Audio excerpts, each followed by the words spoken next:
વિદ્યાર્થી મિત્રો, ધોરણ 12 જીવ વિજ્ઞાન પ્રકરણ 15 જૈવ વિવિધતા અને સંરક્ષણના બીજા લેક્ચરમાં તમારું સ્વાગત છે. પ્રથમ લેક્ચરની અંદર આપણે વાત કરી કે જૈવ વિવિધતા એટલે શું, કોને જૈવ વિવિધતા તરીકે ઓળખવામાં આવે છે. જૈવ વિવિધતાના પ્રકારોની ચર્ચા કરી હતી કે જાતિ વિવિધતા હતી, પછી જનીનિક વિવિધતા હતી, પરિસ્થિતિકીય વિવિધતા હતી, આટલી આપણે ચર્ચા કરી ગયા છીએ. હવે ત્યાંથી આપણે આગળ વધીએ છીએ. જૈવ વિવિધતા પૃથ્વી પર તથા ભારતમાં કેટલી જાતિઓ છે એના વિશેની ચર્ચા કરીએ. આપણા સુધી શોધાયેલી અને નામાંકિત બધી જ જાતિઓની નોંધણી પ્રકાશિત કરવામાં આવેલી છે. આજ સુધી આ બધામાંથી કેટલી બધી જાતિઓ નોંધાયેલી છે, પરંતુ પૃથ્વી પર કેટલી જાતિઓ છે, આ પૃથ્વી ઉપર ટોટલ જાતિની સંખ્યા કેટલી, પછી મનુષ્યની જાતિ હોય કે પ્રાણીની જાતિ હોય કે ગમે તેની જાતિ હોય, ટોટલ જાતિઓ કેટલી એ હજી સુધી આપણે જોઈ શક્યા નથી, જાણી શક્યા નથી. પરંતુ પૃથ્વી પર કેટલી જાતિઓ છે આ પ્રશ્નનો જવાબ આપવો સહેલો નથી. IUCN આ યાદ રાખશું આપણે, IUCN એક માર્કની અંદર આપણને પ્રશ્ન પૂછાઈ શકે છે. IUCN અથવા વિકલ્પની અંદર પણ પ્રશ્ન હોય કે IUCN નું પૂરું નામ જણાવો. IUCN international union for conservation of natural and natural resources. ફરીથી બોલું છું, international union of conservation of nature and natural resources. 2004ની અંદર આની સ્થાપના કરવામાં આવી હતી. પ્રમાણે આજ સુધીની વર્ણન કરાયેલી વનસ્પતિ અને પ્રાણી જાતિઓની કુલ સંખ્યા 1.5 મિલિયન. હવે આ મિલિયન એટલે 1 મિલિયન બરાબર 10 લાખ. આ યાદ રાખશું, 1 મિલિયન બરાબર 10 લાખ. બરાબર, 1.5 મિલિયન કરતાં સહેજ વધારે છે, આ નોંધી લેજો બેટા. 1 મિલિયન એટલે 10 લાખ. પરંતુ આપણને સ્પષ્ટ ખ્યાલ નથી કે હજુ કેટલી જાતિઓની શોધ તથા વર્ણન કરવાનું હજી બાકી છે. અંદાજ લગાવવામાં ખૂબ જ વ્યાપકતા છે તથા તેમનામાંથી ઘણી તો માત્ર પ્રશિક્ષિત રીતે ધારણા જ છે. એટલે કે આપણે ખાલી ધારણા જ કરેલી છે કે લગભગ એટલું છે. આપણને ખુદને ખબર નથી, અત્યાર સુધીના કોઈ વૈજ્ઞાનિકોને પણ ખબર નથી કે ટોટલ કેટલી જાતિઓ છે. કારણ કે અંદાજ કરવો ખૂબ અઘરો છે, ખૂબ મુશ્કેલ છે, લગભગ અશક્ય છે. જે આ યુનિવર્સની અંદર ઘણી બધી એવી વસ્તુઓ છે કે જે લગભગ અશક્ય છે. દાખલા તરીકે કીડીઓની સંખ્યા ગણવી, આપણે લાસ્ટ પીરિયડમાં જોયું હતું, કીડીઓની સંખ્યા ગણવી, તારાઓની સંખ્યા ગણવી, એ રીતે આ પૃથ્વી ઉપર કેટલા સજીવો છે એની સંખ્યા ગણવી, આ બધી જ બાબતો કેવી છે, લગભગ અશક્ય છે. આ શક્ય નથી. હા, એની ધારણાઓ કરી શકાય, એની કલ્પનાઓ કરી શકાય કે લગભગ એટલી કીડીઓની જાતિઓ છે, લગભગ એટલી વનસ્પતિઓની જાતિઓ છે, એવી કલ્પનાઓ કરી શકાય. ઘણા વર્ગીકરણીય સમૂહો માટે જાતિઓની શોધ ઉષ્ણકટિબંધીય દેશો કરતાં સમશીતોષ્ણ દેશોમાં વધુ પરિપૂર્ણ છે. એટલે ઉષ્ણકટિબંધીય દેશો કરતાં સમશીતોષ્ણ કટિબંધની અંદર વધારે પ્રમાણની અંદર આપણને જાતિઓની પરિપક્વતા જોવા મળે છે. એ ધ્યાનમાં લેવાય કે ઉષ્ણકટિબંધમાં નોંધપાત્ર રીતે મોટા પ્રમાણમાં જાતિઓની શોધ હજી બાકી છે. એટલે ત્યાં હજી શોધ કરવાનું પણ બાકી છે. જીવશાસ્ત્રીઓએ ઉષ્ણકટિબંધીય તેમજ સમશીતોષ્ણ પ્રદેશમાં કીટકોના સમૂહોની જાતિ સમૃદ્ધિનો કંટાળાજનક અભ્યાસ, અને આ પણ કંટાળાજનક અભ્યાસ છે, જોયું શબ્દ કેવો વાપરેલો છે, કંટાળાજનક અભ્યાસ કરી તેમની આંકડાકીય તુલના કરી અને આ પ્રમાણ એટલે કે ગુણોત્તરમાં તે વિસ્તારમાં પ્રાણીઓ તથા વનસ્પતિઓના અન્ય જૂથોને આવરી લઈ પૃથ્વી પરની જાતિઓની કુલ સંખ્યાનો એકંદર અંદાજ લગાવ્યો છે. એને કે લગભગ કેટલી હશે આ પૃથ્વી ઉપર જાતિઓ. કેટલાક અંતિમ અંદાજોનો વિસ્તાર 20 થી 25 મિલિયન એટલે કે 2 થી 5 કરોડ, ને મિલિયન એટલે 10 લાખ, પણ 20 મિલિયન એટલે 2 કરોડ, 20 મિલિયન એટલે 2 કરોડ અને 50 મિલિયન એટલે 5 કરોડ સુધીનો છે. પરંતુ રોબર્ટ મે નામના એક વૈજ્ઞાનિક દ્વારા કરવામાં આવેલ વધુ સંતુલિત અને વૈજ્ઞાનિક રીતે સચોટ અંદાજ પ્રમાણે વૈશ્વિક જાતિ વિવિધતા લગભગ 7 મિલિયન છે. એટલે કે 70 લાખ જેટલી જાતિઓ આ પૃથ્વી ઉપર અસ્તિત્વ ધરાવે છે એવું માનવું છે રોબર્ટ મેનું. રોબર્ટ મે નામના એક વૈજ્ઞાનિકનું એવું માનવું છે, આ બધા પ્રશ્નો 1 માર્કની અંદર હોઈ શકે, વિકલ્પની અંદર આપણને પૂછાઈ શકે. 70 લાખ જેટલી છે. આપણે વર્તમાન ઉપલબ્ધ જાતિ સંશોધનને આધારે પૃથ્વીની જૈવ વિવિધતા વિશેના કેટલાક રસપ્રદ ઉદ્દેશોને જોઈએ. બધી અંદાજિત જાતિઓના 70% કરતાં પણ વધારે પ્રાણીઓ છે. જેટલી આપણે જાતિઓ આ પૃથ્વી ઉપર છે એની અંદર લગભગ 70% પ્રાણીઓ છે, બાકી 30%ની અંદર બાકી બધા આવી ગયા.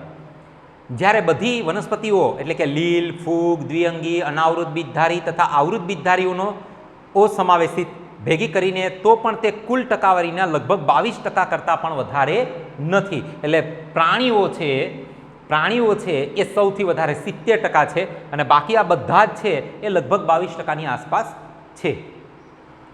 પ્રાણીઓમાં કીટકો એ સૌથી વધારે જાતિ સમૃદ્ધ ધરાવતો વર્ગીકરણીય સમૂહ છે, જે પ્રાણીઓની કુલ ટકાવારીના 70%. જોયું, પ્રાણીની અંદર પણ પાછી કીટકો સૌથી વધારે. ટોટલ જે છે, ટોટલ સજીવ એના 70% પ્રાણી. આ 70% પ્રાણી છે એના પાછા 70% કીટકો. અને ટોટલ સજીવ આ પૃથ્વી ઉપર જેટલા છે એટલા ટોટલ સજીવના 70% પ્રાણી છે, પરંતુ આ 70%ની અંદર ફરી પાછા 70% શું છે? કીટકો છે. 70%થી પણ વધારે છે. એનો અર્થ એ છે કે આ ગ્રહ પર દર 10 પ્રાણીઓએ 7 કીટકો છે, હેને? એટલે 10 પ્રાણી આપણે લઈએ રેન્ડમલી આમ ફરતા હોય, એમાંથી 10 પ્રાણી આપણે સિલેક્ટ કરી લઈએ. આપણે આમ ચાલ્યા જઈએ અને જોતા જઈએ કે ભાઈ 1 2 3 4 આમ રસ્તામાં જેટલા મળતા જાય એટલા જોતા જઈએ, તો 10 પ્રાણી ચેક કરીએ તેમાંથી 7 તો શું છે? કીટકો જ છે. બોલો, એટલે કીટકોની સંખ્યા પુષ્કળ વધારે છે આ સૃષ્ટિ ઉપર. વિશ્વમાં ફૂગની જાતિઓની સંખ્યા એ મત્સ્ય, ઉભયજીવી, સરીસૃપ તથા સસ્તનોની જાતિઓની એકત્રિત કુલ સંખ્યા કરતાં પણ વધારે છે. એટલે ફૂગ છે એ આ બધા કરતાં વધારે છે. કોના કરતાં? મત્સ્ય, ઉભયજીવી, સરીસૃપ અને સસ્તન, એ બધા કરતાં ફૂગની સંખ્યા વધારે હોય છે. આકૃતિમાં કેટલાક મુખ્ય વર્ગકોની જાતિ સંખ્યા દર્શાવતું જૈવ વિવિધતાનું ચિત્રણ કરવામાં આવેલું છે. જુઓ, ઇનવર્ટિબ્રેટ્સ અને વર્ટિબ્રેટ્સ એટલે કે અપૃષ્ઠવંશી અને પૃષ્ઠવંશીની વાત કરવાની છે. અને નીચે પ્લાન્ટ્સ એટલે વનસ્પતિનો આ ચાર્ટ તમારી ટેક્સ્ટબુકમાં ગુજરાતીમાં આપેલો છે, જોઈ શકો છો તમે. ઇનવર્ટિબ્રેટ્સ એટલે કે અપૃષ્ઠવંશીની અંદર વાત કરીએ તો સૌથી પહેલું છે ઇન્સેક્ટ. ઇન્સેક્ટ એટલે કીટકો. જુઓ, એટલાની અંદર આ એટલો ભાગ છે, આ એટલાની અંદર કીટકો છે, આ હેને. પછી છે મોલાસ્કસ. મોલાસ્કસ છે એ મૃદુકાય છે, એ માત્ર એટલો જ વિસ્તાર છે માત્ર એટલા. આખી પૃથ્વી જો તમે ગણતા હોય, આખી જો તમે પૃથ્વી માનતા હોય તો એના એટલા ભાગની અંદર કીટકો છે, માત્ર એટલા ભાગની અંદર મૃદુકાય છે, માત્ર આ બ્લુ પટ્ટો દેખાય છે ને એટલાની અંદર સ્તરકવચી છે, અને આ જે છે એની અંદર બાકીના બધા પ્રાણીઓ, એટલે આપણે બધા હેને, આપણે બધા આની અંદર આવી જઈએ. જ્યારે પૃષ્ઠવંશીની વાત કરીએ તો ફિશ છે એ લગભગ સૌથી વધારે છે. પછી સસ્તન છે એ અહીંયા ઉપર કેસરી કલરમાં બતાવેલું છે, પક્ષીઓ વાદળી કલરમાં બતાવેલા છે, રેપ્ટાઇલ્સ એટલે સરીસૃપ છે એ લગભગ પીળા જેવા કલરની અંદર, અને લીલાની અંદર એમ્ફિબિયન્સ એટલે ઉભયજીવીઓ આપણને બતાવેલા છે. પ્લાન્ટની વાત કરીએ તો પ્લાન્ટની અંદર સૌથી વધારે કોણ છે? ફૂગ. આપણે હમણાં જ ચર્ચા કરી કે ફૂગ સૌથી વધારે છે. પછી મોસ છે એટલું જ છે. પછી ત્રિઅંગી અને ફન્સ એન્ડ એલિલ્સ, ત્રિઅંગી અને સહવનસ્પતિઓ. પછી એન્જિયોસ્પર્મ એટલી જ છે. પછી લાઇકેન એટલી જ છે. પછી આલ્ગી એટલે લીલ આટલા જ આપણને જોવા મળે છે. આ અંદાજ આદિકોષ કેન્દ્રીય સજીવો માટેની કોઈ સંખ્યા આપતો નથી. જીવશાસ્ત્રીઓએ એ ચોક્કસ ખાતરી નથી કે આદિકોષ કેન્દ્રીય જાત.